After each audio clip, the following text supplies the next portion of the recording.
You said that in early August of 2018, Ernesto told me that a former tenant who lived in the unit prior to me was suing him for $3 million for a wrongful eviction. True or false? True, Your Honor. As a result, he needed to move a family member into the unit quickly, meaning we would have to vacate. Ernesto told me to tell my roommates that I gave my 30-day notice to move out, which meant they also had to move. However, they refused. In response, Ernesto told me not to pay August rent so he could then evict all of us for non-payment of rent.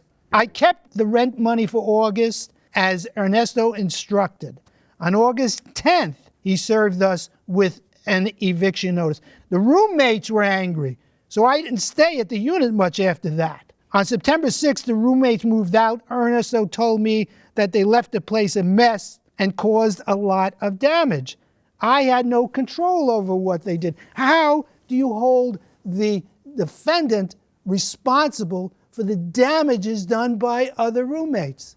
Your Honor, I had rent to Mr. And why didn't you sue him prior to 4 years from that event? Your Honor, he said he was going to pay me, and I trusted him. Pay you for the damages? Yes. I didn't have access to the unit when the hostile conditions were created. I don't know. I wasn't there, but I would believe in this eviction, they felt like they were being cheated somehow. They didn't know what, but they felt, so they were. And were they being cheated? I believe, yes, they were. All right, thank you. Gentlemen, the parties are excused while we deliberate in this matter. Thank you. Thank you, Your Honor. This courtroom is now in recess. When I read all of these text messages, I came away with the sense that this defendant was essentially being taken advantage of. The plaintiff was asking him to engage in something that would be against public policy, in that he wanted to get everybody out of the building so that he could rent it to a family member in order to come up with some kind of a defense to a lawsuit for an illegal eviction. I believe that. I believe that the plaintiff asked him to hold back the rent prior to any official eviction notice so that he could use the failure to pay rent as a basis for the eviction to get everybody out. I found the plaintiff less than credible. Not only less than credible, 4 years statute of limitations. It's only 2 years for failure to pay rent. And how is the defendant responsible for damages done by co-defendants when he's not even in the building? Yeah, according to the defendant, all of that happened after the plaintiff said, you guys are gone. That was after the fact. I did not find the plaintiff's motives bad. Look, I think he let the defendant rent out other rooms. That was a convenience for the defendant. These other tenants were in a landlord-tenant relationship with the defendant, not with the plaintiff. But the problem is still going back to the instructions that the plaintiff gave the defendant.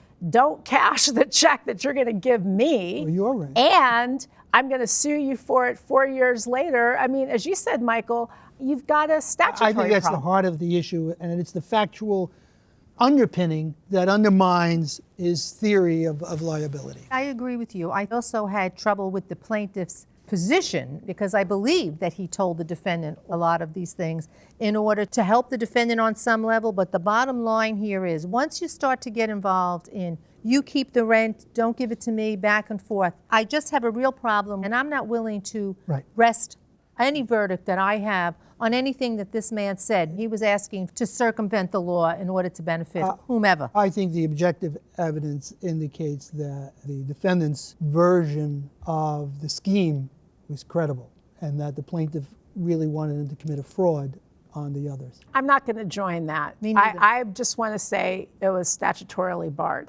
I am not clear enough on the fraud. It kind of seems like it was my there. colleagues say that you fail on the statute of limitations. There you go. I don't. You can say that because I don't go with got a fraud. verdict. I don't go with that fraud aspect either. It'll be dismissed.